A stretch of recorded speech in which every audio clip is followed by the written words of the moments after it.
ഇതുകൊണ്ട് നിങ്ങൾ ഒരു കണ്ടാൽ തേളാൻ തോന്നൂലേ? പക്ഷെ തേളല്ല, അത് ഒരു ചെറിയ വണ്ട്. അതിനേക്കാളും 5 or 6 ഇരട്ടി വലുപ്പമുള്ള വേറൊരു വണ്ടിനെ പിടിച്ച് വലിച്ച് കൊണ്ടുവരിക. അതും ചത്ത വണ്ടിനെ. നോക്കി നിങ്ങൾ അതെങ്ങോട്ടാണ് കൊണ്ടുപോകണമെന്ന്. അള്ളാഹുവിൻ്റെ ഒരു കുദറത്ത് നോക്കിയേ. ഒരു ചെറിയ ജീവി ചത്തതിനെ വലിയ അതിനേക്കാളും എത്രയോ വലുപ്പമുള്ളതിനെ കൊണ്ടുവരിക.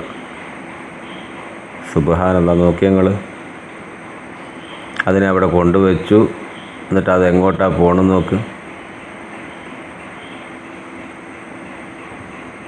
ഇതാ അത് പറന്നുപോയി. നോക്കിക്കോ. ഇതാ അതിനെ മറവ് ചെയ്യാനുള്ള ഖബർ റെഡിയാക്കുക. അള്ളാഹുവിൻ്റെ മഹത്തായ ഖുദ്റത്ത്. സുബ്ഹാനല്ലാഹ്. നോക്കി ഞങ്ങൾ സഹജീവിയോടുള്ള കടപ്പാട്, കടമ, അത് നിറവേറ്റാൻ എത്രമാത്രം ദൃഷ്ടാന്തമുണ്ട് ഇതിൽ. അതും നോക്കി അതിൻ്റെ വലുപ്പം നോക്കിയ മറ്റേ വണ്ടിൻ്റെ. ഒരു പക്ഷേ ഈ വണ്ടിൻ്റെ ജീവിതകാലത്ത് ആ ചെറിയ വണ്ടിനെ ഒരുപാട് ദ്രോഹിച്ചതാവാം. എന്നാലും ആ സഹജീവിയോടുള്ള കടപ്പാട് ഖബർ റെഡിയാക്കി ഈ വലിയ വണ്ടിനെ മറവ് ചെയ്യാനുള്ള ഖബറാണ് ആ ചെറിയ വണ്ട്. അതിൻ്റെ ചെറിയ കൈ കൊണ്ടും കാലുകൊണ്ടും കുഴിക്കുക. നോക്കി എന്നാ സ്പീഡിലാണ് റെഡിയാക്കുന്നത്.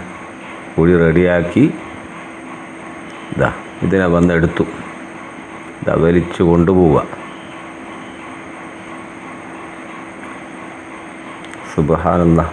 അതിനെ കരയിൽ വെച്ചു. അത് താഴെ ഇറങ്ങി ഇതാ അതിനെ വലിച്ച് ഖബറിലേക്ക് ഇറക്കി.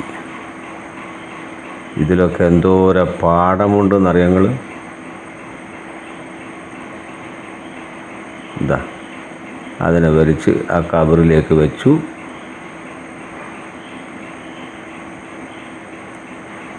ഇതാ ശരിക്കും ഉള്ളിലേക്ക് ഇട്ടു. എന്നിട്ട് അതിനെ കംപ്ലീറ്റ് മറവ് ചെയ്ത് മണ്ണും കല്ലും ഇതാ അതിൻ്റെ തല കൊണ്ട് വരെ അതിനെ കുത്തി അമർത്തുക. ആ ഖബറിനെ അത് സുരക്ഷിതമായി മൂടുക. സുബ്ഹാനല്ലാഹ്. ഇതിൻ്റെയൊക്കെ പാഠങ്ങൾ പറഞ്ഞ തീരൂല. അത്രയും കാര്യങ്ങൾ ഇതിനെക്കുറിച്ച് പറയാനുണ്ടാവും. അള്ളാഹുവിൻ്റെ മഹത്തായ ഖുദ്റത്ത്. ഇതൊക്കെ മനുഷ്യരായ നമുക്ക് ഒരുപാട് പാഠങ്ങൾ പഠിക്കാനുള്ളതായത്.